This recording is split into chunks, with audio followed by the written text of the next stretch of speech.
Oh ho ho! All right. It's How's everybody doing? happening. Make sure you can put in the chat that you can hear us. I think this time you can, but we'll see. I'm Sometimes they can't hear me. checking on my And second screen if we are live. I Oh, think hey, we are. we are Yeah, there we live. go. Look at that. So I Yeah. am very, very happy to welcome to Archaeology with Flint Dibble, my friend and colleague in getting out good information, Milo Rossi, Mini Minuteman, as some of you might know him. And we actually got in touch, in the aftermath of the Rogan debate I had. Yeah, And, yeah. I have to tell everybody, look, there's always a difference between somebody's public persona and who they are as a person. And I'm very pleased to tell the world that Milo Rossi is much better as a person than he is as a public persona. And you all love his public persona, but he is kind, he is generous, and he has his heart in the right place. I can tell you that from having lots of conversations and heard about what he thinks about the world, let's say. Kind words, Flint. Thank you very much. I appreciate that. And I'm Flint not is just saying as passionate in person as he is I'm here. not saying that just to kiss your ass because, seriously, he's a good dude. Thank you. So the reason we're all here is because Milo and I got asked to join in on Piers Morgan Uncensored. Just like it was like Tuesday we heard about it, I guess. It was Wednesday afternoon, I think. This video just dropped. It was about all these crazy viral pyramid bullshit that's rocked the internet. And so we were asked to join a panel and take up the kind of the sane side, if you will, and the side with facts. Doing our best. And you can see that we got good publicity here. We're right here, and so that's good. I can't believe the thumbnail, bro. Look at that. Incredible claim. Incredible claim. Awesome. I cut off here. You're the only one that got top billing. It was with features Mini Minuteman. Oh my God, really? No shit, yeah, bro. Let's go. Title. Wow. Here, wait, put that on my resume. Seriously. Headlined on Piers Morgan.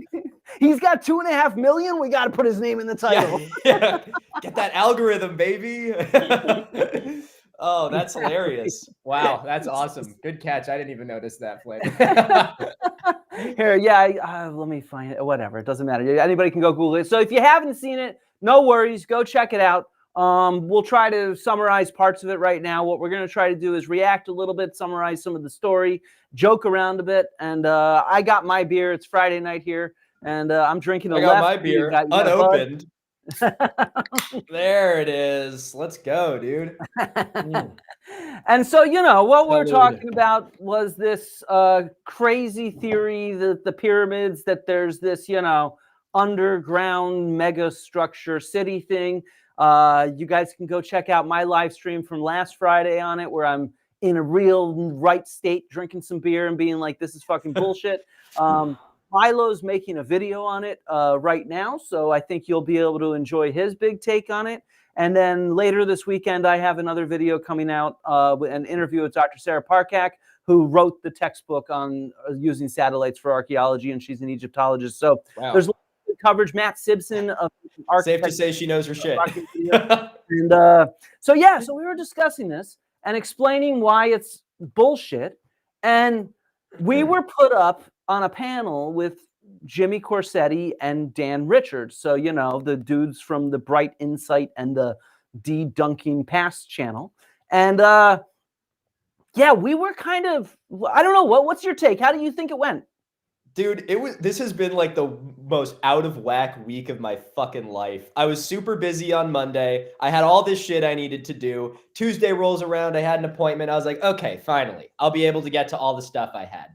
Then I get a call from Flint being like, Milo, check your email. They want us to go on Piers Morgan to debate with Jimmy Corsetti and Dan Richards tomorrow. And I was like, that is way too many words all at once that I don't know how to process. So that completely threw the week out of whack here. But I'm pleased with how it went. I think it went very well. It was definitely an interesting one to talk about. And I think it was something that, it's good that this is something that's being kind of covered in something this large where we were able to represent it a little bit. because I have seen this particular discovery just sort of, perpetuated and parroted by so many people, including, and most concerningly, I said this in the Piers Morgan piece, by like actual science accounts, which has really just blown my mind to see so many people talking about this in like a fairly uncritical way. Again, a lot of the science accounts, that I kind of saw talking about this would reference the fact that it was, not peer reviewed. It's something that like there needs to be more studies on, all things I completely agree with. But then they would still talk about like, some believe that this might be a power generation structure. I'm like, why would you say that? Why would you like even like breathe life into that? Like that is so anti-science to just like claim that, yeah, look at this image. We have this like noisy ass shit on the side. I think I painted that when I was in kindergarten. If I knew I could interpret that as a power generation structure under the pyramid, I could have done that in 2005. It's so seeing the difference that they've like made between what the actual data is that they got as supposedly and the reconstruction image of it. I mean, I just don't see a parallel at all. And so seeing actual people dedicated to real science communication, utilizing that picture, that render of the pyramids and being like, this is what it is just crazy to me. It's like the reactor room in Total Recall is clearly what they designed it off of. Mm-hmm. This is what you see. And it's just like, compared to that. So of course everybody has this crazy coiled BS in their brain. And, I think it was your short that was like, hey, we got to pause for a second. The main author who's not an archaeologist, not a remote sensing dude. He's a organic chemist with a PhD. His books on archaeology are what? Like, Alieni o demoni. So yeah, it's one of the things where I'm like, I also, as like I said on Piers, something that I try and do a lot is, I never want to just write these things off on like principle. And I think that like it's always worth looking at these things. And I don't want to, bring these things up as like a fuck this guy, don't even listen to him. But I'm like, it is also worth noting that like this person would be invested in some sort of power plant, some sort of thing that just completely changes it and proves there was some lost technology. So like, while this alone isn't enough to be like, we can write it all off, I don't think it is. Absolutely not. It definitely is like, it's worth bringing up that one of the researchers is publishing books about aliens and demons. It's an important piece of context to help draw your own conclusions. Yes, I completely agree. I think that's important context. And you can look at the other people on the team. They all have maybe not ancient aliens types theories. We can talk about this a little bit later on. But like, one of them believes in like the vibrations and acoustics of everything, kind of like Graham Hancock and Randall Carlson being like acoustic levitation type BS. And another one is like one of those lost technology types with like, like power plant type stuff. And I mean, the reason why I, as an archaeologist, I've been to Giza, I've studied this stuff and taught some of this stuff.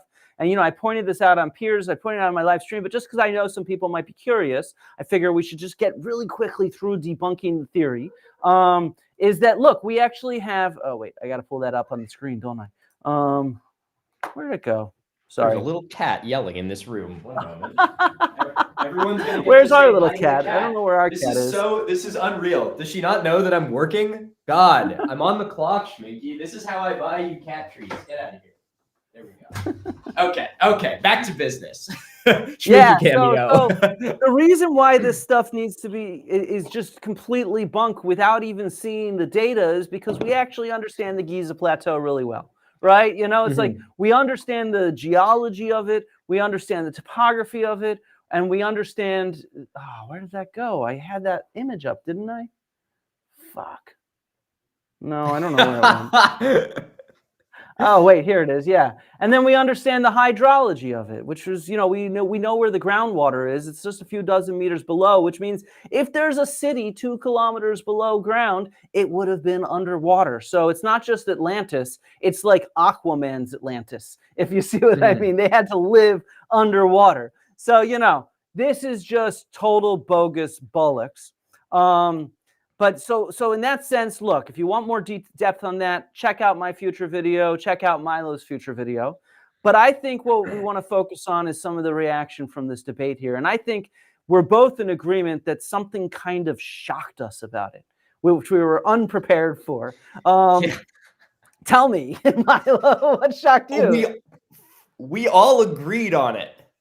That fucking floored me. We like all four of us. I think I was blown away by that. That, you know, we kind of all, for people who probably have a lot of sticking points and various disagreements in between the, alternative archaeology side and the mainstream academia side. I think that it was very interesting to have brought up something that's very controversial that I've seen actual science communicators talking about as if it's legitimate and agree with Jimmy Corsetti. That was an interesting one to me. I was a little bit, I was surprised by that. I'm pleasantly surprised, but surprised nonetheless. It was shocking as hell to me because, like, I don't know how many people on this video know my history with these people, but like, when I was first contacted by Piers Morgan's producer, they're like, "You want to come on and talk on this?" I'm like, "Yeah, I'd love to." And they're like, "Well, you're going to be talking with Jimmy Corsetti and Dan Richards." After I asked for some more details, and I'm like, "What? Like, what are you trying to do here? Get me into like a fight? Like, what's going on?" And by the way, it's happening tomorrow. And I'm just like, whoa, this is going to be intense because, like, you know, my history with these people, let me walk through some of this.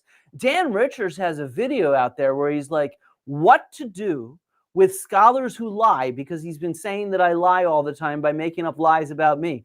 And in it, he literally says we need to take inspiration from Chairman Mao's Cultural Revolution, where the students held mock trials for their professors and even unalived them, is how he put it. My God. And he told his fans were already contacting my employer to get me fired. And he told his fans, don't do that. They're not going to listen to you. You're nobodies. Instead, you should contact his students. And it's like, this is the most despicable thing that could ever happen. Bro, and Jesus Christ. And Jimmy's done the same thing too, where it's like, you have concerns related to university instructor Flint Dibble's online contact? Here's how to contact his employer. These people, I've called out their lies and their falsehoods. Oh my God. It just amazes me to see people do this. And then there's same people that complain about cancel culture. Like you have like Graham Hancock, who's like, I know he's not an archaeologist, but he's like the most well-known archaeologist, going on to literally the largest mainstream media platform, the Joe Rogan Experience, the largest platform in the world, where he complains about cancel culture. And then you go on to talk about archaeology and they're like, talk to his students to get him fired or killed. Like, what the fuck? Yeah. Holy shit, guys. It's insane. These people are like they just, and you know, Jimmy has told people to get in touch with all the board of the SAA and leave bad reviews on their Amazon books. He's convinced people petty, to go leave reviews on archaeologists rate my professor profile. And then this is why I was so hesitant. This next slide is just it's absolutely nuts. So when Graham Hancock and I agreed to do our debate on Rogan, the very next day I got a call from my doctor saying that my cancer had returned. It was in my lymph nodes. I had to have surgery. I had to have targeted therapy, all this kind of stuff. So we delayed that debate by 6 months. And in the course of an internet argument at around the time the debate was supposed to happen in September of 2023, he accused me of faking my cancer. Faking my cancer to get out of this debate. Bro. And it's so, you know, I was amazed that we did not get into an actual fight. I was ready to be like, dude, you are just a ridiculous liar. You lie in a transparent way. And in fact, look at this. Look at what he said just now. Let me see if I can find this shit. It's just like insane. Today? Like today. Yo. Like an hour ago. We are so fucking back. Where is it? Oh, I thought I had it in here. Come on. Let me see where it is. Well, you know, it's only just as far as you're good. As far as the cancel culture thing goes, like cancel culture is only, you know, an excuse as long as it serves them. Like the moment it's them canceling someone else, it's, you know, it's totally cool and fine. And, you know, you having a debate with Graham is cancel culture, but them, you know, telling your students and their viewers to like, you know, leave bad reviews on your books and stuff, that's totally cool. Cause you dared to speak out. Like that's literally just like punishing someone for their beliefs. Like it's crazy. It's just absurd. And oh, he deleted the post. Damn, I have a screenshot of it somewhere, but I lost it. He accused me. Where was that? I swear I took this screenshot just now. Oh, come on, you stupid thing. I thought I put this in the PowerPoint.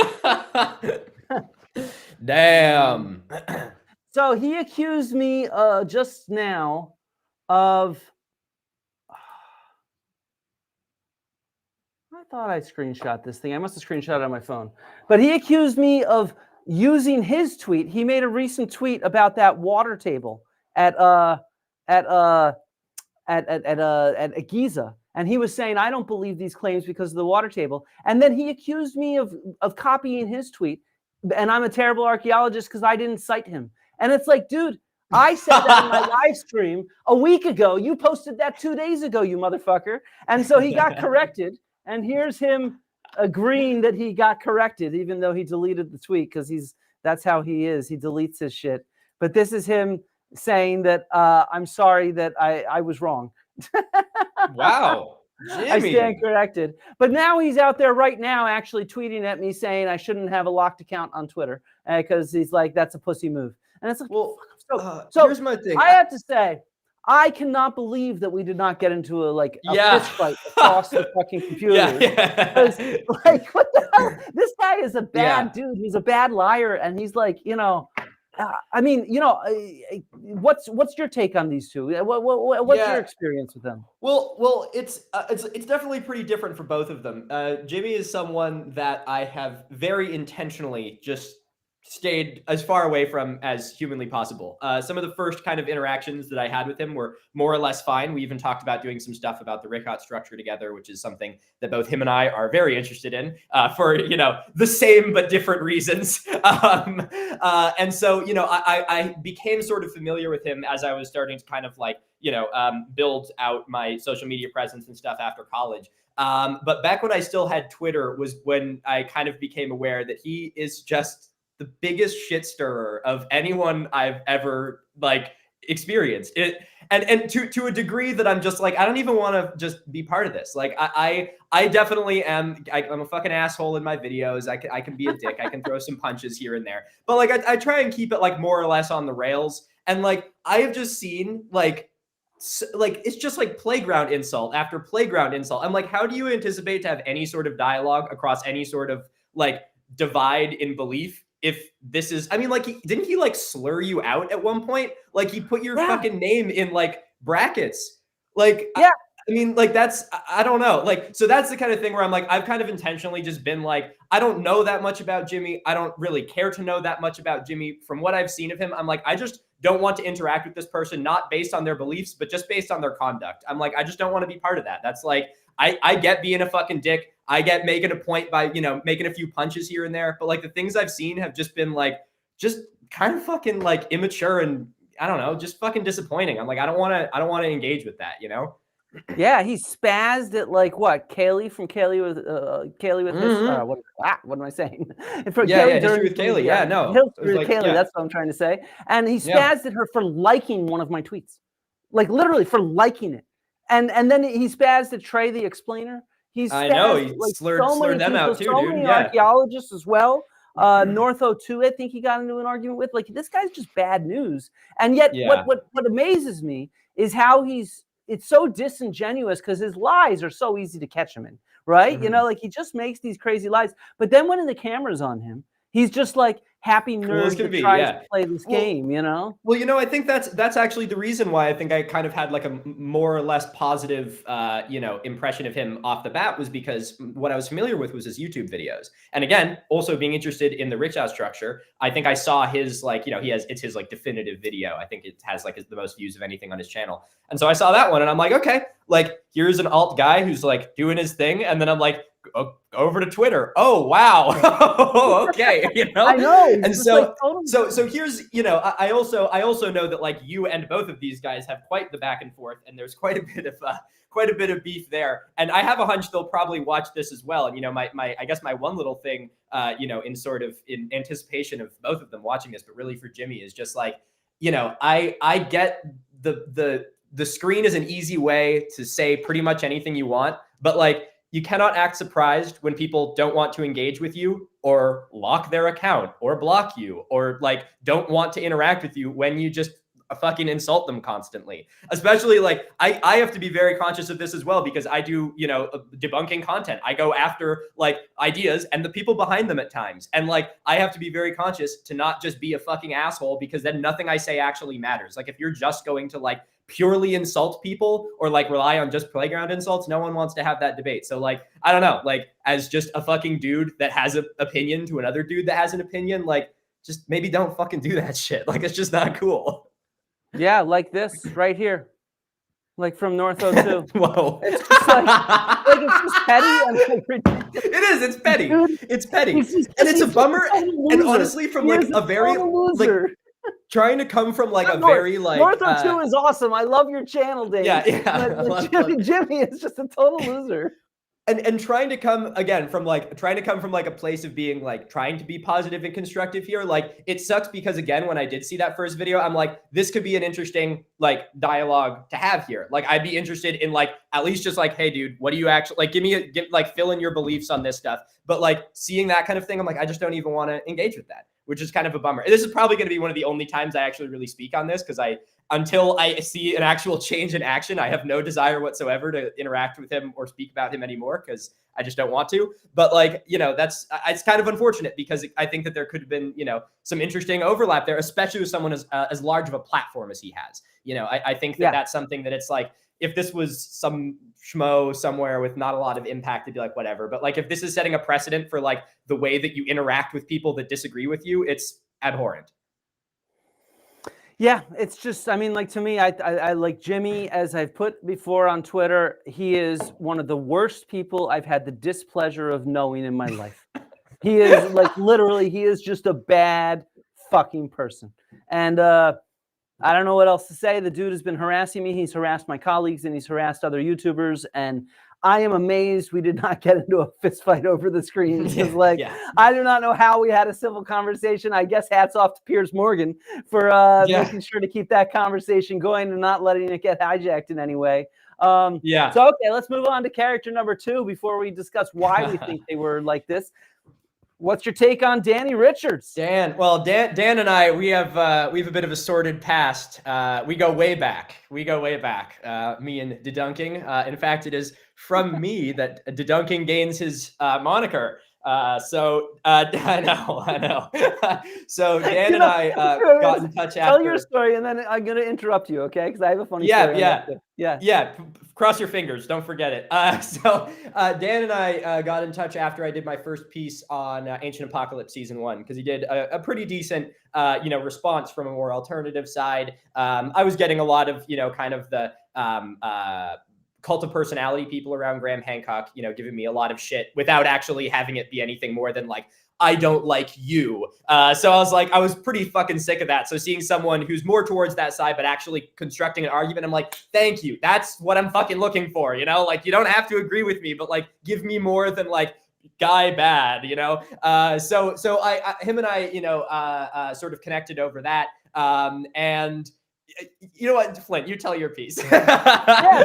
So you give him a little shout out at the end of your in your last episode, I think, of your debunking Graham Hancock's Ancient Apocalypse. And so, I'm in fucking Austin, Texas.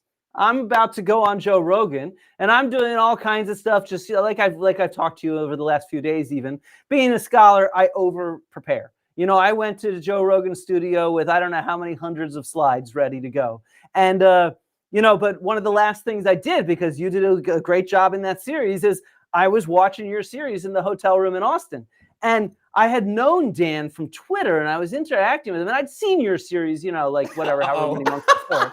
But like in that, all of a sudden up pops fucking Dan, and I'm just like, Holy Fuck! crap, how is Dan on here? It was just like, and this is like, I think it was the night before I did the debate, and it was just like, what the hell is going on? Yeah. Well, it's a little bit rough because I mean, Dan, I don't have to get into all of it here because I definitely have, I have my own feelings about the whole sort of situation. And Dan and I were pretty close for a little while, which I was hoping would be able to be a really good opportunity to sort of bridge the more kind of like alt side and the more sort of mainstream side. And it just kind of, it fell apart, and it's a bit of a bummer. And honestly, it was refreshing actually to interact with him in that piece the other day, because it did kind of feel like large elements of kind of what shone through in the Piers Morgan thing was kind of like why I had kind of the good faith approach to begin with, because like, I'm like, oh, it's just a dude who's like, he's saying this, and he's like, yeah, but it could be this. And it was a pretty good, like, middle of the road. And I think that a lot of sort of the reason that just, we kind of found a bit of an incompatibility was really just the aftermath of the Graham Hancock debate. I mean, kind of just seeing like, it was a like, it was a cancel campaign against, you and, what you did there. And like, even, and this is the thing where I want to give credence, where it's like,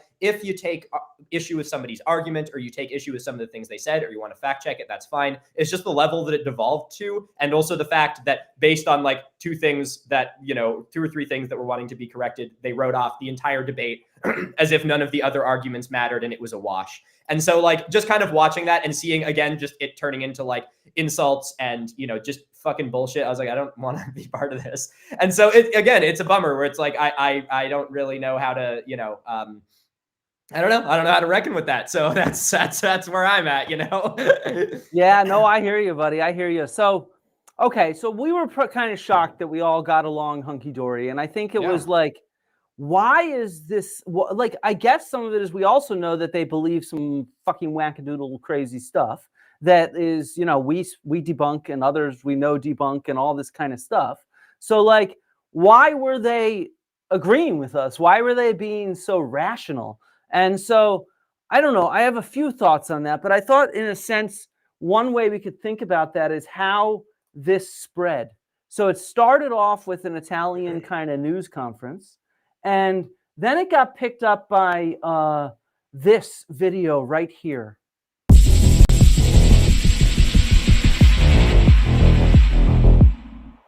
Corrado Malanga from the University of Pisa and Filippo Biondi, involved in radar and remote sensing research with the University of Strathclyde, published peer-reviewed research in 2022 via MDPI entitled Synthetic Aperture Radar Doppler Tomography Reveals Details of Undistinction of Inside the Pyramid of Khafre and Deep Beneath the Surface of the Plateau.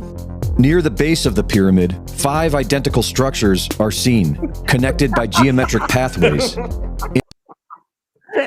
So this, as far as I can tell, is what got this claim to go extremely viral. And makes me want to ride a fucking Harley. I know, it's just like the music is just a perfect touch, and like the deep voice is like, this is revealing the disclosures of da da da da da. And so it's just like, and who this dude is, Greg Reese, he has a Substack and stuff. He used to work for InfoWars. So it actually all got started by being plugged from the whole InfoWars ecosystem. And then the guy who actually sort of started off that Piers Morgan thing, Jay Anderson, he's like your boilerplate pseudoarchaeology YouTuber type. And he created some videos. And oh wait, this stupid thing's not working. Where are we going? And so this is the guy, Jay Anderson. He's the one that started that Piers Morgan stuff. And then oh my God. And then he got picked up by InfoWars and did an interview with Alex Jones. And it was his video that Joe Rogan watched on his show. And that's actually how it all got started. And he's out there saying it's all a cover up and all this kind of bogus crap. And in a sense, it's just this whole community. Good pictures. Jay Anderson posted the picture. This is him talking to You're kidding me. That is that unedited? Yeah, he posted this tweet. That's just what Alex Jones looks like? Am I losing my shit? What the No, that's what Alex Jones looks like, man. Yeah. And here's Joe Rogan watching his video. And Wow. so the reality is this kind of cover up is as old as time. This is a meme I found from 3 years ago. There's a subterranean city under the pyramids of Giza. We cannot explore it because Egypt's corrupt government refuses to allow science to learn the truth. It's like none of these fucking claims are new. And I love conspiracy memes because like that looks like something that I would see and be like, oh, this is ironic and hilarious because of that. Like someone is doing this as a joke, but no, they're totally fucking serious. I know, it's just... I'm like when I first read that, I think you used this in like a video or something, and I saw it, and I'm like, oh, that's hilarious. I was like, oh no, that was made by someone that was like 100%. This actually is true. This is true. They're not allowing research, and we heard that even like I forget if it was Jimmy or Dan or Piers. I don't even remember who. Someone on there was like, they're not going to allow us to invest. And I even said, look, I've read hydrological studies at Giza where they drilled into the bedrock to look for water. It's like they do that. They're already doing these kind of investigations you want them to do. And so it's just lies is really what it is. And so one of the things that I was thinking of is how these different pseudoarchaeology camps break up. So this is that? This is what's called the Q web. And this section of it, it's a much larger thing put together by D.L. Monroe. It's part of some research into QAnon and conspiracy theories on the internet and in this kind of stuff. And you can see that the start of it is Atlantis. That's the start. This is part of their web. And then it comes down to like Egypt and all this kind of stuff. But these different colors sort of break up different ways in which these are conceptualized in different kinds of groups and how they apply it and think about it. And so while prepping for this conversation with you, I wanted to riff some ideas off you. You do as much research into this whole pseudoarchaeology jazz as I do. And one of the things I've been thinking of is how to delineate these different groups because they don't all get along, right? Mm-hmm. Here, wait, let me find an example of that before we go into the different camps. Here, for example, is Jimmy Corsetti fighting with Giorgio Tsoukalos. You know, like they're just, they went at it on Twitter. They've gone at it on Twitter multiple times where like, you know, Jimmy Corsetti claims that Ancient Aliens is a deliberate Hollywood psyop to make his ideas look illegitimate. Wow. And Giorgio Tsoukalos is I hate to say it, bro. It ain't about you. This ain't about you. Like, I don't know what to tell you. And then Tsoukalos is like, you're funny, combative, and right now is always belligerent and unhinged. And I gotta say, I agree with Tsoukalos on that one. Okay, I don't know if this is a hot take or not, but even doing what I do, the more I see of Giorgio Tsoukalos, the more bucket list, I want to smoke a joint with that man. Like, he seems fucking hilarious. Like, I have a friend that has done shit with him before, and apparently he's pretty great. I mean, he's an Ancient Aliens guy. I don't know if he believes it, but like, I'm like, I would totally get stoned off my ass with this dude. I bet he'd be hilarious. All right. There's overlap. Milo and Giorgio Tsoukalos, the same camp. We're all going to smoke a joint together on Joe Rogan. Joe, if you're watching, make it happen. The three of us are going to come fucking smoke a fat blunt with you, okay? I would love that. Yeah, so you know, you're touching on something interesting here, Flint, of kind of this, you know, there's a lot of Venn diagrams in sort of the conspiracy world, and I think that is one of the reasons. It's a good piece of armor for a lot of conspiracy people because they're able to, like, you know, I make some point and they're like, well, I don't think that. I'm like, well, I'm not talking about you. I'm talking about people who think this. And there's so many like little subcategories with little overlaps and things. And I think that Jimmy and Dan are actually a really great example of that. And I think that's actually why I sort of felt an affinity towards Dan in the first place. And why, like, even in this piece, I felt like an affinity towards him there, because I feel like him and I had a more similar sort of like Venn diagram overlap in sort of what our beliefs are. Where again, he went a little bit more into kind of the fringe side of things, but not to like the crazy, you know, like the aliens came to move this. It's like a, you know, hey, we really should be looking at like, how did this happen? Or how did that happen? And he has some beliefs that I don't agree with, and I have some that he doesn't. But like, it was coming from like what felt like a very kind of logical place, and not like a they are trying to hide it from you, you know, kind of place. And I really respect and appreciated that, you know. Well, I don't know where he is now, but Dan where is are now, they now? Like, well, he even said it. The SAAs are all evil. You know, he has tons of videos on that. He has videos slandering. I don't know how many people, me, John Hoops, Andy White, he had a filming and slandering you. You know, this dude he's gone off the rails because all he wants to do is insult us and claim we're covering up shit, which is what it comes down to. Like, and you know, this is one of the things that really annoys me is it's like, I don't really have a fucking problem with whatever you want to believe. But there's two things going on. As a scholar, if you're going to ask me my opinion, I'm going to speak up and tell it. If there's lots of people asking me my opinion, which is what happened in the wake of Ancient Apocalypse, I'm going to write a Twitter thread about the evidence, right? And then if you're going to insult me, well, then I'm going to fucking hit back. You know, like if you're going to claim I'm faking my cancer, if you're going to make up lies, Dan, for example, at some point claimed that I violated federal law in the U.S. by mishandling indigenous remains of Native Americans while teaching at Dartmouth College. And to prove that, he showed a photo of me holding cow bones in my lab in Athens that I work at. And he claimed that I taught at Dartmouth College, which I did teach for Dartmouth College, but it was during the pandemic. It was all online, and I've never been there. And I've never handled indigenous American remains because I don't and it's just like, this is the kind of shit they just make up.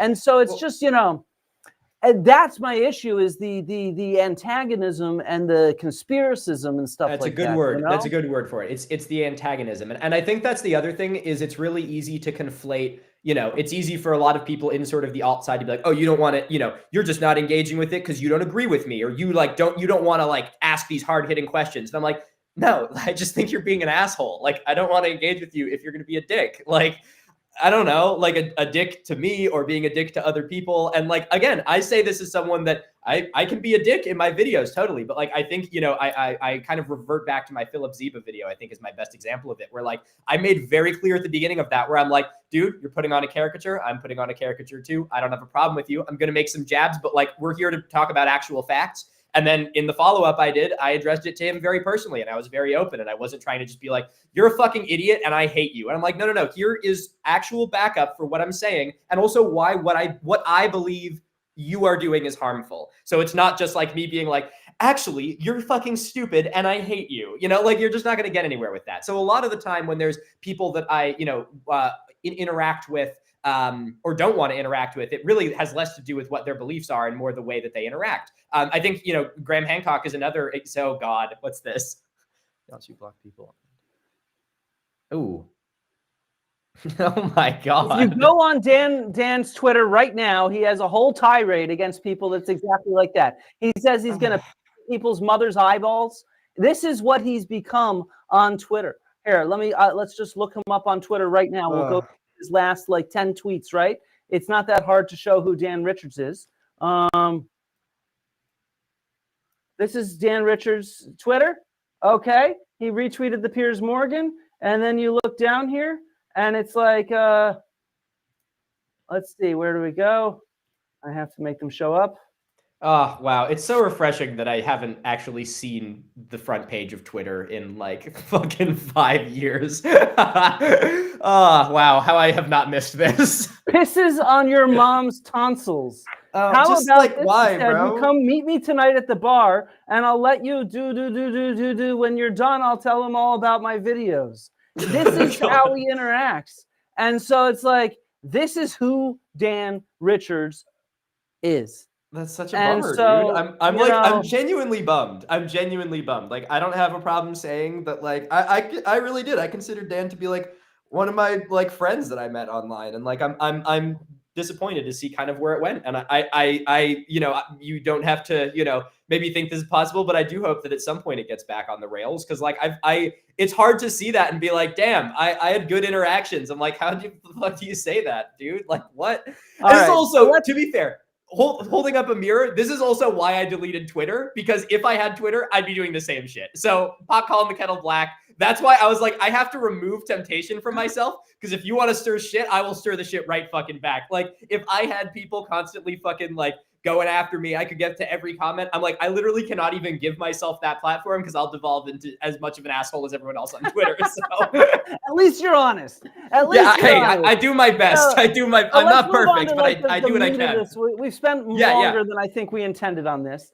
And sorry, everybody. We didn't mean to air this many dirty undies, but it was just like, this is why we were so, at least me in particular, I was shocked we had a congenial conversation. And so thinking about it, what I sort of realized is there's these different Venn diagrams. And the way I break it up is these, to me, are the three most popular pseudo-archaeology camps.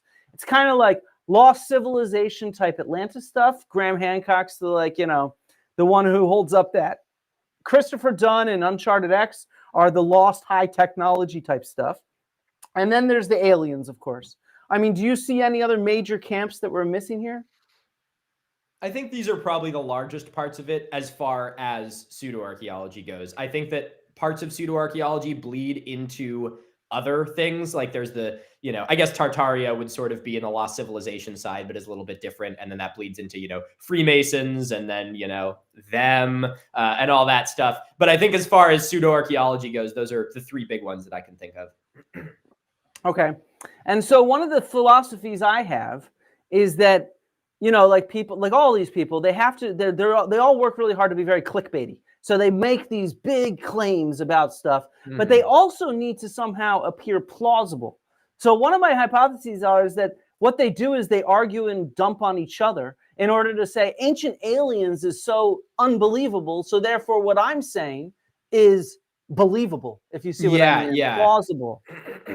Yeah. And so, and I do think that that is really interesting. And again, we came across that in this episode that we did with Piers Morgan, where I think that there was, like, I don't know. I think that some of the beliefs of, I think especially Jimmy, who has, I think more, I don't really like the word fringe in this case, but it's the best one I can think of. It's more like fringe beliefs, I think, than even Dan has. I think that he relies on there kind of being people with more fringe beliefs to be like, oh, guys, well, I'm not saying that. I'm just saying this. And like, it almost helps in, you know, those situations, I think, on kind of the conspiracy side, to have someone that's saying something more crazy. Like one that I always come across is like, you know, we even had this in the episode where like Piers asked us a bunch of, you know, questions about like, do you guys all believe that we landed on the moon? And everyone's like, yeah, the fuck? Like, no shit. Me, you, Dan, Jimmy, we're all like, yeah, are you fucking kidding me? Like, you know, he said another one, like, is the earth flat? And we were all, literally every single one of us, no.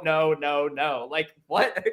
So, and I see that sometimes used by other kind of conspiracy accounts, more like pop conspiracy accounts, where they'll like pick a thing that they like a mainstream thing that they believe in, the moon landing, you know, the earth is round, fucking whatever. And they'll like, you know, they'll be like, well, this isn't some crazy shit like that. It's just that, like, you know, in 1947, a UFO crashed and it's like, whoa, dude, like you can't like just believe a thing that just like is true and then be like, hey, I believe one real thing, so now I'm going to say some bullshit, you know?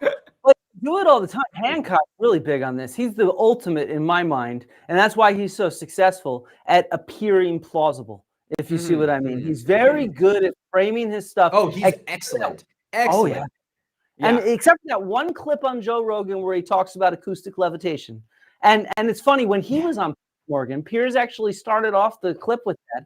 And then he said, and then Hancock's reply was, oh, that's just what my critics say about me.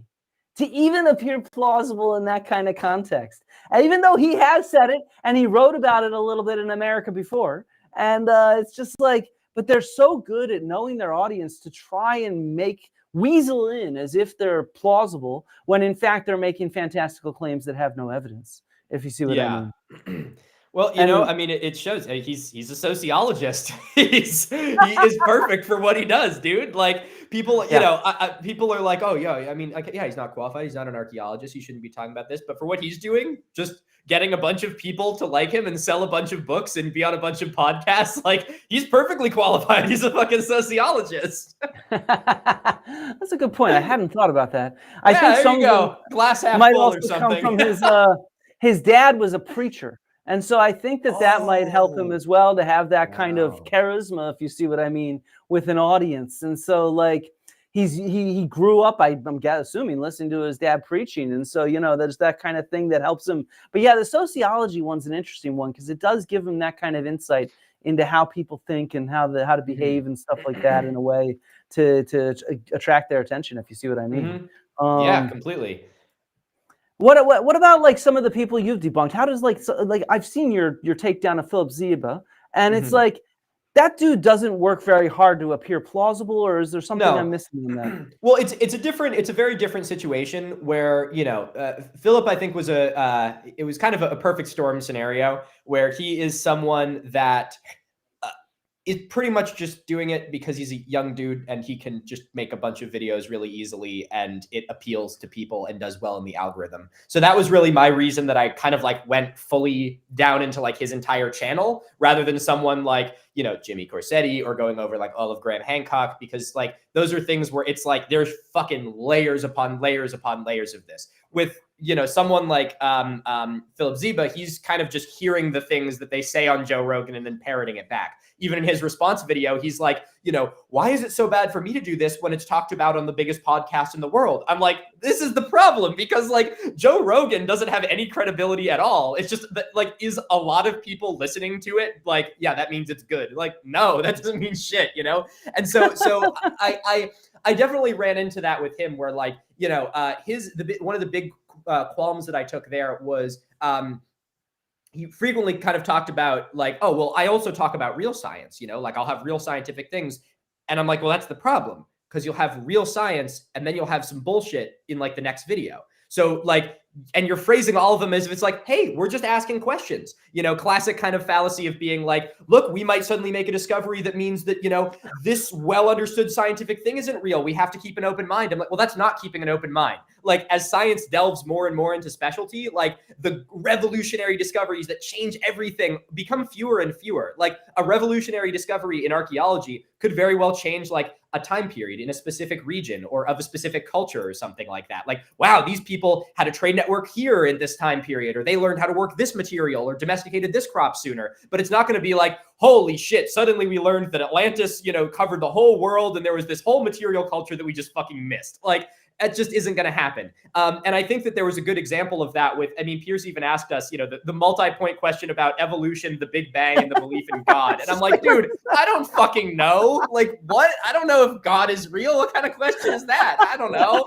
And like the thing with... And he was at the point, he's like, just yes or no. Do you believe in evolution and this and the Big Bang and that? And what came before the Big Bang? And I'm just like, I got to go first for this? Dude, that's like 4 questions, man. Yeah, what the fuck?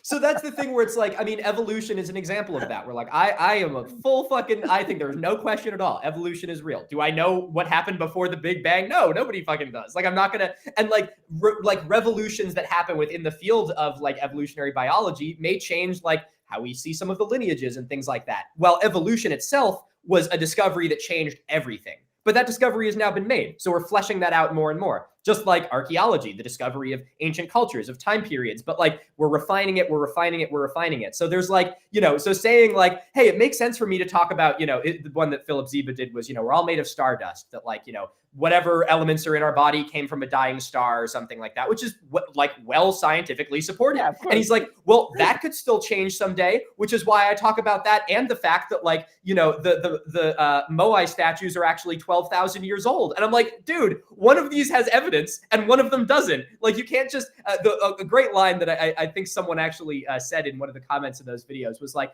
it's good to keep an open mind, but you don't want your mind to be so open that your brain falls out. And like, that's the perfect example, you know, like, yes, be open-minded, but like critical thinking is fucking good. And I mean, you know, like people, like I always get this critique from comments online that's like, you know, scientists are supposed to be open-minded. And it's like, yeah, we accept all hypotheses until we disprove them. That's like what we do. And then we reject the hypotheses, excuse me, that the evidence does not fit. And that is what peer review is about. That's what science is about. That's how we learn more. We can't just take everything as possible. Mm-hmm. We figure out what fits the evidence and then we move on and then see how that relates to other stuff. And eventually we might have to reject it as we get more evidence, but that's that's part of rejecting stuff as well. That's like what we do. So, okay, let's take a quick little break. I am going to quickly promo the fact that my channel supporters and members are awesome. And what they get to do is that when I tell them I have a guest, they get a chance to submit questions in advance. So we have 3 questions to put you on the spot. Minute Man, Milo Rossi. I think these are real. These are real gotchas. Here is the problem. Okay. These are like, all right. I knew your audience would. My Patreons and my members do not like you. You know, I don't know why. But yeah, I know. Yeah, we don't have much of an overlap, Flint. I'm surprised we haven't started fighting yet. So, first question, what's the difference in archaeology knowledge between TikTok pseudoscience fans and YouTube pseudo-influencers? Is there a crossover? I have no answer because I'm not on TikTok. I'm not young. You are, so you got to tell us. Yeah, that's a really good question. As far as I see it, there is a really big crossover as far as topic goes. But again, the really big difference is just has to do with the format, which is that you can talk about anything for a lot longer on YouTube.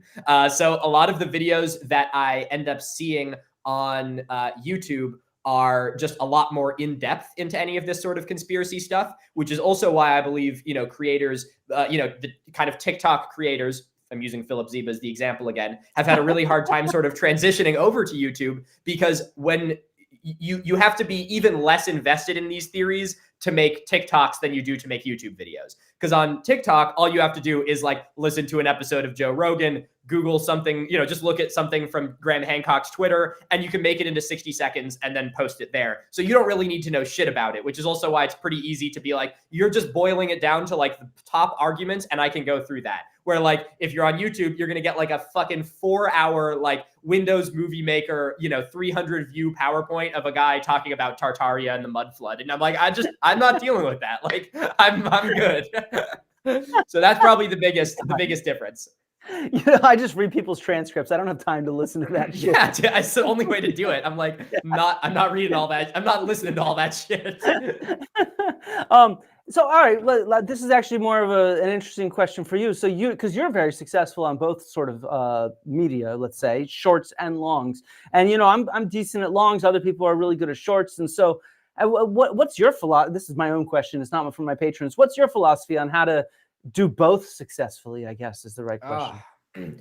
It's tough. It's really tough. I think that you really just have to completely shift your mindset between the two of them. It helps for me that I started on TikTok because I think that short form is harder, in my opinion, just because I'm someone that can yap for a very long time, as we are seeing here. And so fitting anything to 60 seconds is really fucking hard. But the biggest thing that I think you have to keep in mind with TikTok or any sort of short form video is like, you are not making a YouTube video. You have the benefit of it being kind of thrown in front of everyone's face, where there's not the selection that a YouTube video has where someone has to choose to click on it. But with that, you also have to grab their attention. So a YouTube video, like, you can be a little bit more slow paced. It can be a little bit more personal because people are already there to watch your video. But with TikTok, you need to like really just grab their attention. So like, I always try and start with some sort of one-liner, and I like, I'll give like 2 sentences of good information and then some stupid fucking joke, and then another sentence and another stupid fucking joke. And it's like, it's the only way to get people to watch long enough that you can convey the information you want, because as easy as it was to get that video in front of them, it's just as easy for them to get rid of it. Yeah. Okay. I think that does make sense. So I don't think I'll still get good at it. All right. Next question. That's okay. So you did lectures, Flynn. I wouldn't expect you to. I'm a teacher, man. That's what I do. Yeah. For like 3 hours. So all right. I don't know why this is for you, but whatever. It's for all of us. We often mention that the benefits these people get. So like through the nitty gritty, how much money do we think these kind of people are making, these influencers on TikTok and YouTube and Twitter that are actually like, making this kind of pseudo-archaeology content? Are some of them like reasonably wealthy and stuff like that? Are they making good money? Yeah. I think people like Jimmy are probably doing very well. I don't really know what, let me quickly just pull up. I'm curious what his like views are and how often he posts.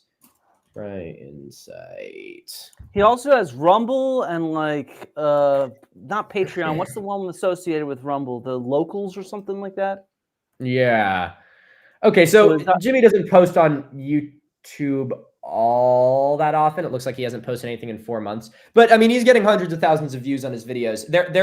Jimmy's probably doing pretty successfully from this. It's at least it's enough of a passive income stream that like, if he wasn't really doing anything other than this on top of it and isn't, trying to buy a Lamborghini, he's doing just fine. For a smaller channel like Dan, I think it's probably still pretty similar, where like, if you're, I think that these people, they're at least making a living off of it. And I can't really speak as much for other platforms like TikTok, and I know you can monetize things on other platforms as well, like Instagram and shit like that. But I don't have any of my things monetized there because it's a little bit too easy to lose. And so I'm not really sure what the money is like there. But the other thing to look into is like, yes, money is, the root of it. And it's good to, have an income stream coming in from that. But there is also a lot of people that will do this regardless of money because they just get a huge fucking follower count. So they have like massive numbers and they can sort of just like whale their way through anything. Like you'll get sponsorships, you'll get, fucking like features, all that shit. Like you don't even need to necessarily monetize what your product is. And like, if you just have like, if number big, then good. Joe Rogan, great fucking example of that. We're like, what is Joe Rogan's credentials? He's got a lot of listeners. Like, okay, that doesn't mean shit. Like, he's just another fucking idiot, Like, I don't know. And so, like, power to you, I guess. He's a great, host for a podcast. But like, as far as credentials goes, I'm like, he just has a lot of listeners, and the rest follows. So you can almost just like, if you just keep building to have the number as big as possible, the money just kind of comes in somehow, I just wanted to show his page again because it reminded me of one other time he harassed a YouTuber on Twitter. You see how he uses all these red arrows? One time he hyper-aggressively attacked Matt Simpson of Ancient Architects for using red arrows, saying that he invented the idea. Bro, that's like that is like the joke about YouTube. The red arrow is like a meme. Exactly. Like, what the fuck? Are you kidding me? The red arrow is like, what? That's just been around for fucking ever. Like Smosh did that shit. Are you kidding me? I don't know, man. Jesus. I don't know how. It just comes back to how he thinks I copied him about the water table at Giza. It's just like, so okay. One last question. Or how he thinks that he inspired more excavation to be done at Göbekli Tepe.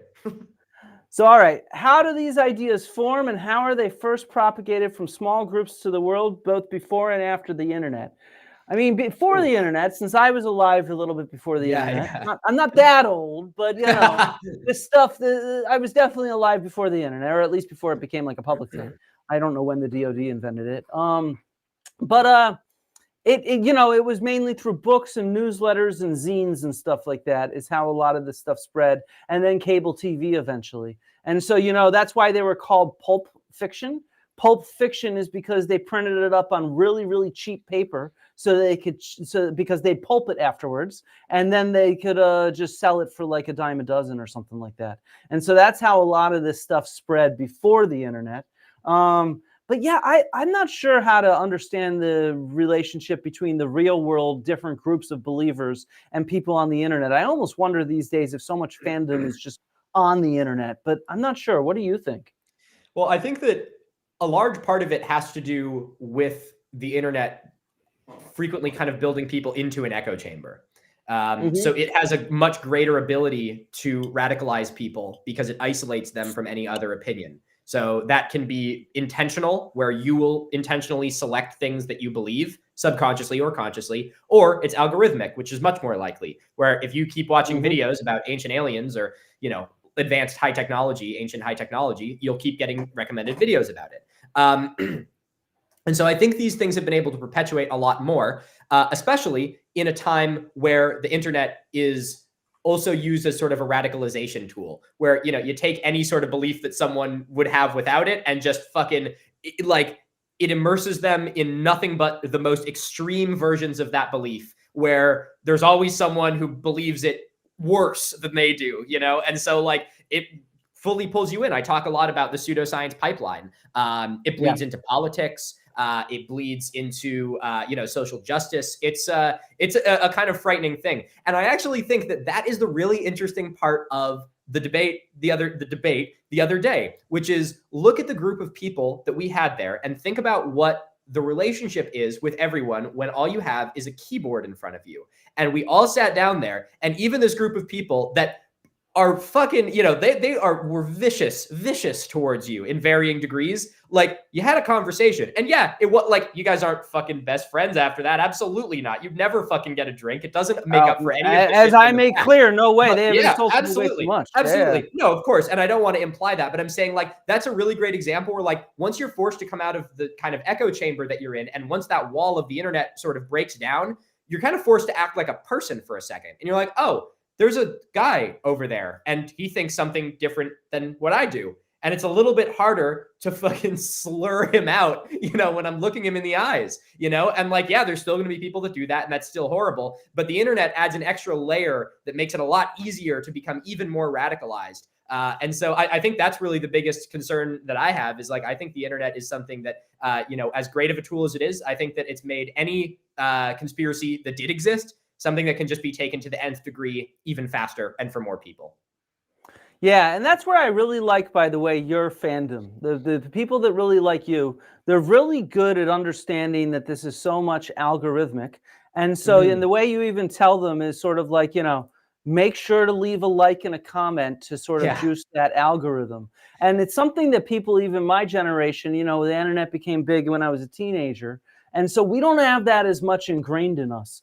And so it's really tough, for example, to get my colleagues on board with this. We have to really share. We have to like. We have to comment. We just have to do these little things to help start tilting these algorithms a bit in the favor of real science and real scholarship and real education, rather than all this kind of fake stuff. And your fandom is great at that. They're just like nonstop promoting good behavior to boost good shit. And so they're great. That's good. I'm really grateful for, you know, my fan base. They are fucking incredible. I'm really happy for them. And I also, like, I understand that with, you know, with great power comes great responsibility. Like, I have a responsibility also to the behavior of, you know, my fans. And I also know that, like, in the way that I act, like, do as I say, not as I do, you know, especially when it comes to the way that I interact with others. Like, that was something that I tried to make very clear, again, in the Philip Ziba thing, where, like, he made his response video. It was the most widely viewed video on his channel. And, like, there were some really nasty comments from my fans, like, you know, in defense of me. And, like, the first thing I opened in my response to that video was like, y'all, you are not my attack dogs. Like, do not fucking do this. This is a guy who thinks differently than you. I'll handle this. This is between him and me, not between, you know, like, you can watch this, you can give constructive feedback. I'm not telling you to just, like, you know, boycott him, fuck that guy. Like, I don't give a shit. But, like, you don't have to go and just be a fucking dickhead because, like, Milo said don't like. You are, in that case, you are doing no better than, you know, what the kind of drones of the conspiracy side do. And so, like, I know I will never be able to control everyone in my audience, but I am overwhelmingly pleased with how amazing everyone in my audience is at understanding that and really at trying to uphold the high bar, and also being receptive when I have to be like, you know, guys, rein it in a little bit here. That's good. I mean, like I said, this is where talking to you behind the scenes, it shows your true worth as a person. So wait, I didn't ask you for how long to chat for. You have another half an hour or not? Fuck it, man. I mean, I'm not doing anything else. It's my Friday. Right. I got a beer. I'm, you know, only thing I got planned other than this is drink another beer and play video games. I'm off the clock. All right, there you go. So I think we have another comedic interlude in a second. Let's get back to business, which I think is one of the things that we were scared about going into this conversation, is that we know that Jimmy Corsetti has just been to Göbekli Tepe. And that's somewhere that you've been. That's somewhere, an area that I'm familiar with and a site I'm familiar with. And we talked to people on the team, and he's been creating this wild conspiracy that the olive trees were, he originally said they were planted by archaeologists, and then he realized they weren't. And he says that they're destroying the site and, like, all this kind of jazz, which is, like, totally ironic. And he basically claims that this is a site that is being mismanaged, and without any knowledge of shit. And what I find so hypocritical is, let me pull this up. Tweet on the left: the Göbekli Tepe situation is worse than most realizes and goes beyond the lack of excavation, which they're excavating, by the way. The controversial roofs they installed for conservation of the ruins have failed. Winter snow blows in despite the roofs and is eroding the ruins and damaging the site. Like, he's worried about snow, which is is on every single archaeological site basically in the world, unless it's inside a cave. And then here's his tweet from yesterday. To be clear, I am calling on the Egyptian authorities to drill a hole into the Giza Plateau down 2 kilometers to explore this possible discovery. But we must not ignore that the scan is AI manipulated and not truly authentic. Notice it's presented from the side and not from above, which, by the way, he knows nothing about how to read radar because it's not from the above. It's not an image. It's detecting this way the signals bounce off the fucking ground and then constructing it all algorithmically anyway in a computer. That's what you do. It's not from the side or above. And it shows that AI was used. Where's the original data? Does it say anything? No, but we must study further. So we should drill the hole. And it's like, you think you have any right to talk about site conservation and all this kind of jazz when you're on one side saying, let's make an oil well in a sense at Giza and drill 2 kilometers down. I don't know if any of you have been pyramid. An oil field or a mine. What do you think is going to happen when you drill a hole down 2 kilometers? It's going to damage it. And if there's something down there, it's going to drill right fucking through it. So like it's going to damage it versus these ruins are being snowed on and there's olive trees there. So therefore, this is a giant conspiracy. Well, dude, that's the core of this. This is a whole, the belief system sustains itself off of outrage. It doesn't matter what is actually happening. They will say that the other thing needs to happen. Like, that's what gets them the clicks. That's what gets them the views. That's the reason they got on Piers motherfucking Morgan, dude. Is it's just like, the archaeologists aren't doing enough. They're excavating too much. They're not excavating enough. They need to be covering this. We need to be drilling there. It doesn't matter what the standard is. You're already applying more critical thinking to this than they have. So we were worried that Jimmy would move the conversation in this direction because he's about to drop a video any minute. So a few hours even before we went on Piers Morgan, we got on Zoom with Dr. Lee Clare, who is the field director who is in charge of day-to-day excavations at Göbekli Tepe, so that we could figure out how to address these kind of conspiracies. And so with regards to the removal of the olive trees that just happened, Milo, how long ago did they start planning out this new site management plan? How long? It's been like 2 years or more, right? Yeah. 2 years. Yeah. This has been a long time in the making, because and that's the other thing that needs to be kind of like emphasized here is like archaeologists want to excavate probably the most famous ancient site in the world. Like, why the fuck would anyone be like, don't get me wrong, bureaucracy slows things down. I'm totally there with like, I wish it didn't slow things down. I'm never going to argue with that. But like, do you really think that archaeologists be sitting there like, no, we don't want to dig that up. We just found probably the most famous ancient megalithic site in the world that has changed everything. And it's like, let's just stop there. I'm done. Like, what the fuck? No. Yeah, we're done. It's just not a critical way of thinking. Here, I saw a funny thing here. Where is it? Yeah.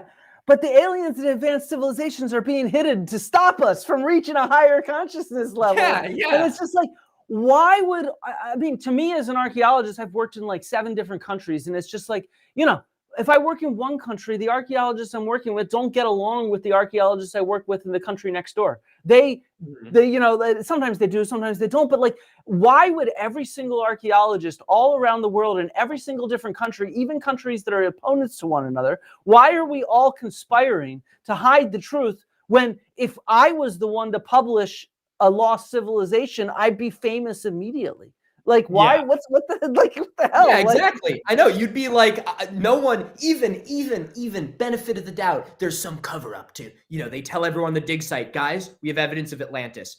Don't say anything. I'm going fucking rogue. I'm like, fuck you guys. I'm publishing this myself. Like, I don't give a shit. I'll deal with the repercussions and I'll have my name on every newspaper in the world. Fuck you. Like, no, it's not happening. And the other thing that I think is worth, you know, kind of emphasizing here is this also illustrates, I really hate bringing up this argument because, you know, I think it can be kind of misconstrued at times, but like this also really illustrates that a lot of the people in sort of the pseudo space don't have a lot of experience in archaeology as like an actual field and the way it operates, where it's like, not only is there an immense amount of bureaucracy before any excavation can be done, but it's fucking, when you dig something up, it is destroyed. It is completely destroyed. You have to catalog every fucking stone, every grain of sand. You have to sift, like, it will take, when they're like, they estimate it'll take 180 fucking years to excavate Göbekli Tepe. We need it faster. I'm like, no, bitch, we need it fucking slower. I want you cataloging every single thing. And we should leave parts of it buried, not because we're trying to hide something, but because we're going to have better technology in the future that will allow us to learn more. Pompeii is probably the most infamous example of this. Yeah, and we'll have new questions. You know, we are a science where we develop hypotheses to test them. So what we do is we dig in it. Oftentimes we'll dig half a room, see what we got, and then we'll develop hypotheses to think about different ways to sample the other half of the room. And so you have to do it step by step when you're actually excavating to develop those kind of hypotheses and then figure out the methods to use to test them, because digging one context is going to be different from another. Sorry, we got to back off Göbekli Tepe for a second because it reminded me of something I wanted to talk about earlier from the Piers thing, which was one of the funniest moments for me was when Dan started waxing eloquent and he's like, you know, by the time I was 24, I'd read everything about the pyramids. And I'm telling you, I know more about the pyramids when I was 24 than both Milo and Flint know right now. And it's just like, are you fucking kidding me? You've never done any archaeology in your life. You don't know anything. So I got to play this clip for everybody. This is Dan explaining to Jimmy about the Phoenicians. And let's see how much he knows. So what are your thoughts on the Phoenicians? Like, who were they? Well, I don't think the Phoenicians are a good candidate for that, mostly because the Phoenicians built with stone and wood, and that doesn't look like anything that we know of theirs, and we don't really have a lot of their stuff that looks neat. Most of the stuff that we have of the Phoenicians looks pretty bad. They used a lot of wood, and so their buildings don't tend to stand up very well. Now, it is possible that it's Phoenician, but it would be like that's a stretch. You're basically attributing a bunch of all kinds of stuff to them that we. Wait. Okay. Firstly, I think the Phoenicians are owed an apology here. Most of their stuff looks pretty bad. That's just rude, bro. Like, what the fuck? That's like out of pocket. Like, they're doing their best. Okay. What the fuck? Their stuff doesn't look bad. Go check out Phoenician sites in the Levant. They have fantastic architecture, huge temples, all sorts of stuff, and large cities. B, what civilization in the Bronze Age and Iron Age Mediterranean does not build out of stone and wood? Stone and wood. Yeah. Like, stone and wood. It's weird. I don't see any rebar incorporated into their structures, and that concerns me. You know, like, what? They built out of a lot of stone and wood. Those are like the materials. Like, that's it. Maybe there's, clay. You can find some others, I'm sure, but like, it's stone or wood. The fuck? Like fucking Minecraft items. In front of 1 million people, he's there saying he knows more about the pyramids than us. It's just like, are you kidding me, man? Well, and this is also the other thing where it's like, there really is, I have become very familiar, I think, entering kind of this field in a very unorthodox way with how real the Dunning-Kruger effect truly is. And I see it exemplified every single day when I talk to pseudoarchaeology people. We're like, I don't have a problem saying, I'm not an Egyptologist. I don't know a lot about the pyramids. I don't have a problem saying that. That's totally fine. I made that clear. Again, I keep going back to the Philip Ziba thing. I don't know. I guess I covered a lot of topics in it. But I mentioned that there where like we had a whole section talking about pyramids and Egyptology. And I opened it by saying like, guys, this is from my research. I am not an Egyptologist. An Egyptologist could tell you more. And I did pretty solid, I think. And sure enough, an Egyptologist made a video being like, here, you mentioned the part about the pyramids being built by slaves. That's a huge controversy. Here's everything about that. And made like a fucking 40-minute video on it. It was great. And I'm like, there you go. I don't know about that. I'm not going to act like I know about that. Like, this is from what I could find from my research. This is why I try and work with more experts. Dr. Brad Lepper at the Great Circle Earthworks, I brought him on because he knows more than I could ever know from my research. So you want to rely on people who just know more than you. And that's okay. Like, there's nothing wrong with admitting there's people that know more than you. But this is where the Dunning-Kruger effect comes in, where I'm like, someone claiming that, like, if you ask me a question about the Phoenicians, Flint, I'm going to be real. I'd say, man, I don't know much about that. I don't know fucking shit about the Phoenicians. I've never really been interested in like Mediterranean or classical archaeology. Like, I just don't know. I could not say anything confidently on the Phoenicians without looking into it first. Not because I'm a bad archaeologist, but because that's not my field of expertise. The Americas are my thing. I love the Americas. I could tell you more about that. But like, And then you also see it with, I think, with Jimmy, with there's sort of the, you know, the arrogance of, well, why the fuck don't you just excavate it all so I get to see it? I want to see the pyramid, the statues that are under there. I want to know what the carvings are. I'm like, well, this isn't about us, dude. Like, yeah, it might be done in 150 years and we'll never be able to get to see it completed. We'll never get to see the excavation done. But that's part of archaeology. It's not here for you. It's here for everyone. There's so much to learn from this. Like, most of the information you get to learn about Göbekli Tepe was not from the big fucking stones. It was from all of the little pieces that they had to sift through and label and put in fucking crates and itemize, you know? Like, it just comes from a place of not understanding the field. Exactly. I mean, like, they're all interested in whether it's agriculturalists or hunter-gatherers that build Göbekli Tepe. And it's like, the only way to do that is to do one of the most time-intensive things out there, which is to sample for seeds. Which you would know because, remember, you're a seed archaeologist. I mean, but I have run flotation studies on projects. And so I don't study the seeds, but I'm an expert in collecting them. I built flotation tanks and everything. And it's like, that takes forever. To take and sample for archaeobotanical stuff and to sort through all the gravel and shit like that, to pull out the organic remains, it requires an insane amount of time and labor. And like, that's really important because this is in the area where agriculture developed, and it's right around the time when agriculture is developing. So we want to understand the relationship between these hunter-gatherers and agriculturalists in the area. So we cannot just fucking bulldoze through the site. And so, you know, just to bring it a little back towards Göbekli Tepe and what we were talking about with Lee Clare yesterday or 2 days ago, is the pulling out the olive trees and all this kind of stuff. It's part of a much larger site management plan.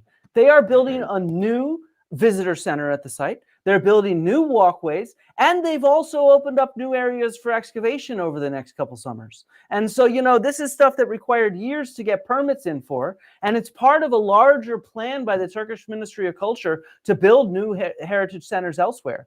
And so, you know, it's just like, I just want to make this clear to everybody that when you hear somebody like Jimmy Corsetti talk about this stuff, it's that Dunning-Kruger. He sees something, he makes assumptions, and then he starts lying about it because he doesn't know any better. If you see what I mean, like, yeah. The most important thing, I think one of the, you know, this is something I almost wish I said on Piers, is like, one of the greatest ways you can tell a pseudoscientist from a scientist is when a scientist will tell you that they don't know something, you know?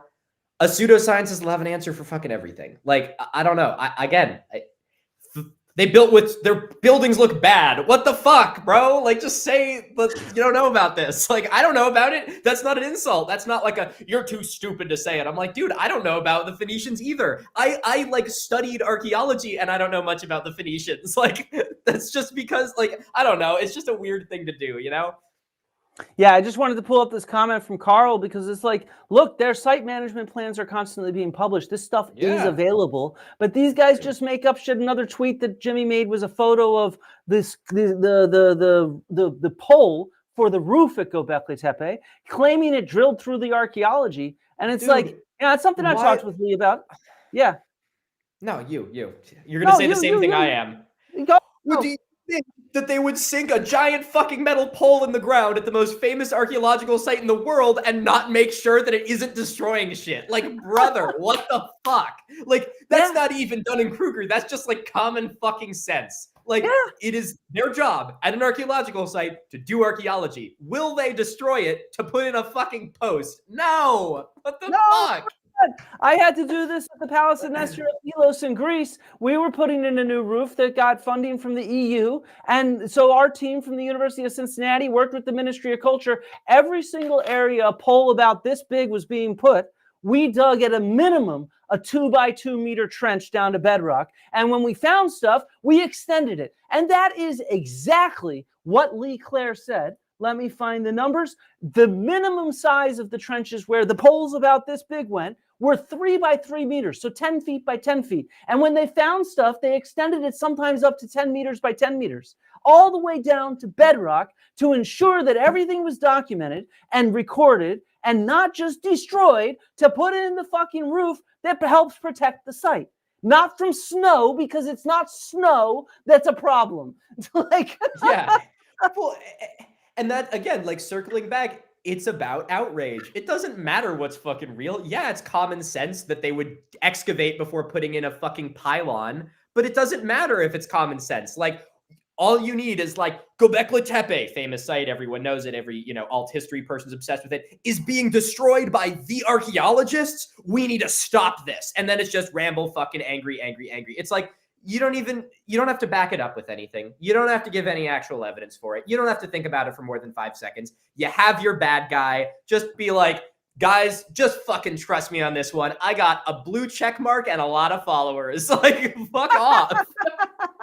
That's exactly what it is. And so, Yeah, I think this is bullshit. important to arm however many people are watching this to recognize what actually is going on at Göbekli Tepe. You've been there. What was your impression? Is it well managed there? Yeah, I mean, it's beautiful. It's a great site. They have an awesome visitor center there. They were doing more excavation while I was there. I was at Karahan Tepe before they put in the visitor center. I saw, how they were kind of preserving the site that was, excavated, but with nothing over it. So they were covering it with like these, white mats and tarps and things like that. And I mean, it's being managed. It's being worked on. It's an active archaeological site as well as, a destination for visitors to come and see. And that's the other thing that I think is worth noting about Jimmy is that the dude claims to be like an expert in Göbekli Tepe, and he went to the site as a fucking tourist. And I say that as a guy that has been to the site as a fucking tourist. I didn't touch a brush. I didn't touch a shovel. I didn't touch a fucking transect. I was just walking around looking at the same signs he did. And it's like, it's really, really frustrating to me to see him like claim to be this fucking great expert in Göbekli Tepe. And like, well, I've been there, so you can't say anything about it. I'm like, shut the fuck up, dude. Like, you were a tourist. You were a tourist there. And like, I told Graham Hancock that on Rogan because it's like, what do you know? You've been there as a fucking tourist. You don't know shit. As somebody who's worked on projects, what is finally conserved and presented to the public looks nothing like it looked when it was excavated. Yeah. Nothing at all. It can't. And that's the frustrating thing of like that behavior shuts down conversations where it's like, if you refuse to engage with anyone who disagrees with you and just use it on principle of they haven't been to Göbekli Tepe, which most people fucking haven't, you are not engaging in good faith conversation because you can just pull that card, be like, actually you haven't been there, so shut the fuck up. It's like, well, you don't actually want to have a conversation about this. You want people to be mad about it, and you want to keep, the campaign of, of outrage because that's what generates views, that's what generates clicks, that's what gets you on Piers Morgan. And it's upsetting because I'm like, I don't know how to engage with that, where it's like, we can spend all fucking day breaking down how stupid every single one of these claims are and trying to have an actual fucking discussion about it, and it's never going to go anywhere because people are addicted to the dopamine hit of being fucking pissed off about something that isn't real. Yeah, and I think that's what's so frustrating. I was doing this because somebody was asking about my beer. But yes, cheers. Cheers. But no, and I think that's what's so frustrating to me is because like what these people are really doing is harming archaeology. And I don't mean like because they're like even just making up shit and being antagonistic. They're literally promoting harm to the sites. So like Jimmy goes to sites and brags about breaking into restricted areas. And we asked Lee, like, why are certain areas off limits? What was his answer? You remember? I forget. You had too many Budweisers. No, because where am I? Certain areas there's holes and it's dangerous for people. Other areas there's erosion and stuff going on, so it's dangerous for the site. So it's actually like for logical reasons that certain areas are off limits. You can't. And that's the thing is that's the thing. It's for logical reasons, Flint. We're not talking logic here. Like there's a lot of things you can't just walk into a construction site because it's unsafe. Like, are they hiding something from me in a construction site? Like they're remodeling that building. Why is there a tape across the door and I can't enter it? Are they hiding something in there? No, they're repainting the fucking cafe. Like, what the, come on. It's just like, and it's upsetting because people buy into it. And it's frustrating because it preys on people who are genuinely really interested in this stuff. Like I say all the time, I said on the Piers Morgan episode of like, everyone's interested in archaeology. Who the fuck doesn't think this is like the coolest shit in the world? Because it fucking is. It's really, really, really interesting. And archaeology has had a really hard time finding a way to connect with the public and can definitely be, like very in its own kind of head and talking in their jargon and things like that. And that can definitely make people feel outcast. I totally understand that. And then that opens up a vacuum where this common denominator of people who are, the layman who doesn't need to read scientific papers. I say that all the time of like, no average person should ever have to learn their information from reading scientific papers. Leave that to the experts, and then leave it to science communicators and news outlets to disseminate that information to the public so it's digestible. And when there's not that bridge, it leaves a power vacuum where people like Jimmy can come in and just get everyone really pissed off about something that isn't real. And that's the thing that's going to feed their passion for archaeology. It's really fucking upsetting. It's very upsetting. And then like there's the people like Uncharted X and Matt Bial who are basically either using forgeries or illegal antiquities to make their arguments, which then fuels looting and stuff like that. Yep. And yeah, it's like why do you think you're not allowed stuff into these sites at Göbekli Tepe? It's the most famous archaeological site like in the world. If it was not protected, people would just go in with fucking shovels. There was looting holes all over Karahan Tepe. I can't imagine what's already been taken, you know? Of course. Yeah. It's a real problem. And that's actually what we use a lot of satellite archaeology for, is to document looting. Like, for example, when ISIS was taking over areas in Syria and whatnot, we could tell that they were looting and selling antiquities on the black market. And because that's what terrorist groups do, that's what illegal groups do, and smuggling cartels, that's what drug cartels do. And so this is all fueling kind of black market type stuff. And then it ends up being purchased by these jackasses to make YouTube videos on. And it's just like, this is legitimately harmful. And they're out there just having fun, like it's all fun and games, let alone the fact that they're disrespecting these people that their ancestors built this kind of stuff. Yeah. And so it's just like, It is. It's no. I mean, it's worth being fired up about, because like it is something that is amazing and it's an exciting site and it's something we all want to learn about. And then seeing it, seeing people's passion for this site passion for history and archaeology being redirected into something that is not only misinformation but can actually be harmful is really upsetting.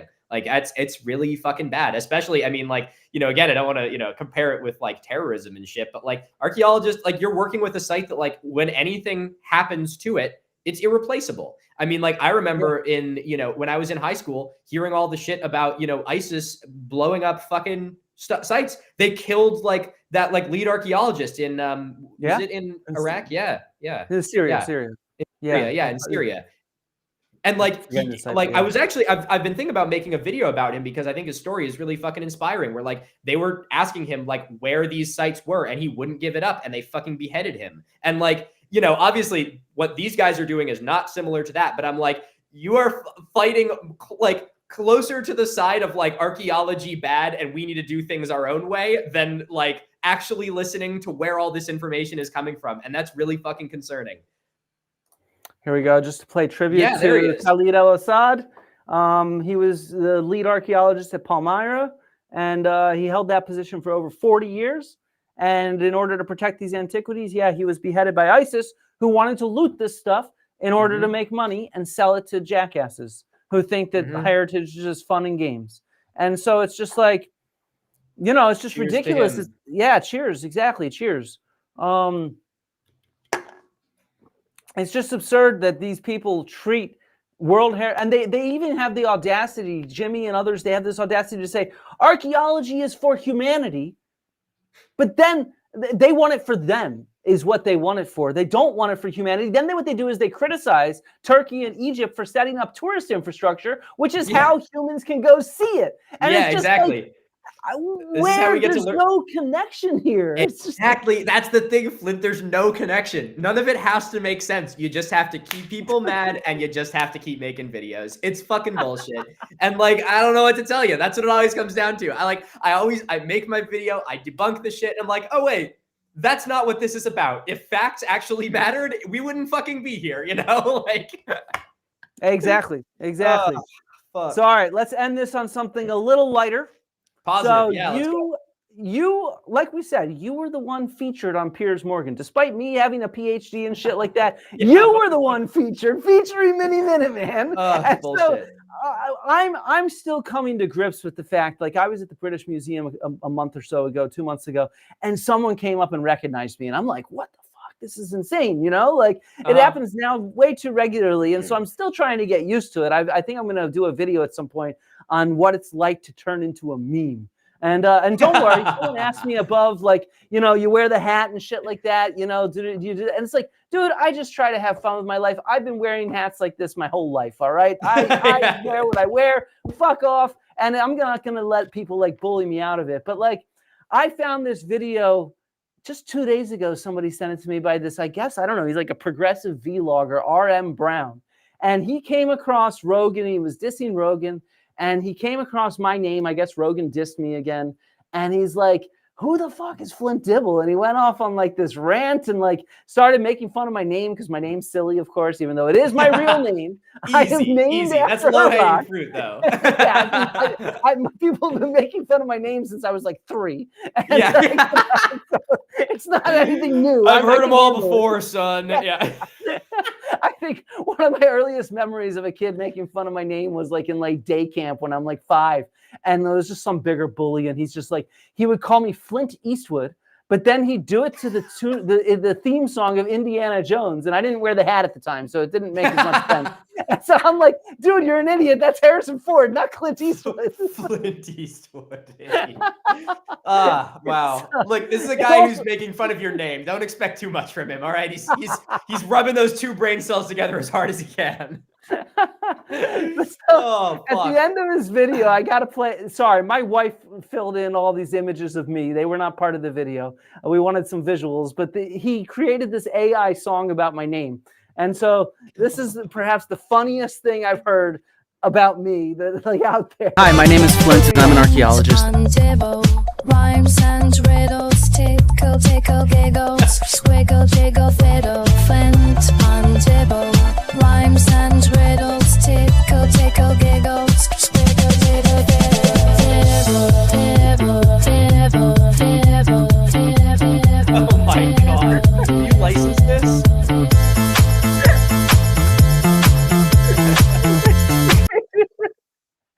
Wow. Wow. How do you deal with this stuff? What's the craziest thing that's been done for you? Because there's all your Google debunkers. Before I answer that, I have to ask, do you have intro music yet? No, I think I'm going to use that. I was going to say, wrong answer. You do now. Jesus Christ. Yeah, I mean, the reason we put in pictures of me is because it was playing with his patrons up there. So we were like, we don't want to show that on our channel. But so we had to cover it up with something. Hilarious. But, oh, fuck.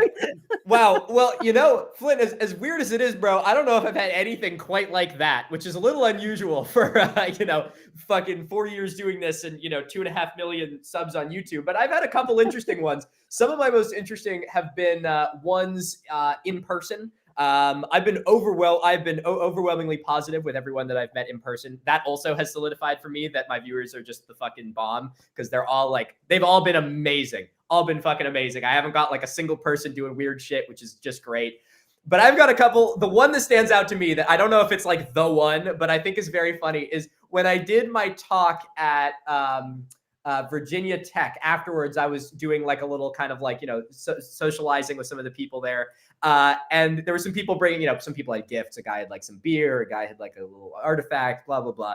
And someone brought a book for me to sign, and it was Fingerprints of the Gods. It was like a first edition copy of Fingerprints of the Gods. Yeah.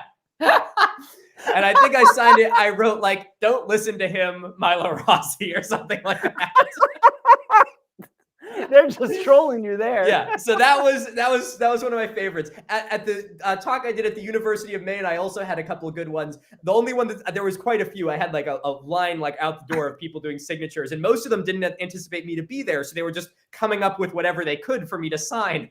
And there was one guy who had me sign his shoe, and there was another guy who just had me sign his face. So that was probably the best one. The shoe one is creative. I think people, you know, like in movies, when they'll sign the face or whatever. But like the shoe was good. I was like, because that'll stay there, you know. Like you don't have to watch All right, that off. I got a challenge for your Google Debunkers fans. Somebody's got to make a Google Debunkers song. Like now the stakes have risen. We need a Milo Rossi Google Debunkers song. Flint got a song before me, guys. What the fuck? Come on. Get with this shit. Y'all had a head start. Me with my fucking 40,000 subs. Fuck. You got 2.5 million. Jesus. I'm done. I'm quitting, dude. Fuck this. Is it even worth it? Oh, fuck. Well, this has been a fucking blast, Flint. Thanks for having me on. Good laughing with you. I feel like it was a good time. I feel like we got some good stuff out there. I hope that we do something like this again in the future. We should do a rotation of things. Yeah. Yeah, for sure, man. Rock on, man. And thank you all for tuning in. This is the great Milo Rossi. Yeah, thank you guys very much for watching. If you're coming from my entourage, make sure to give our good man here, Flint, a subscription, a like, and a comment. Help feed that algorithm. And if you're coming from Flint's camp, come over and watch my YouTube videos. There you go. Milo Rossi, Mini Minuteman on YouTube. If you're coming from Piers Morgan camp, like and subscribe to all of us. Exactly. Yeah, exactly. Thanks for watching all the way through this. You're a fucking trooper. As many people as we can get to join Real Archaeology. So yeah. Woo! So rock on. Awesome. Thanks, Peace out. guys. Love and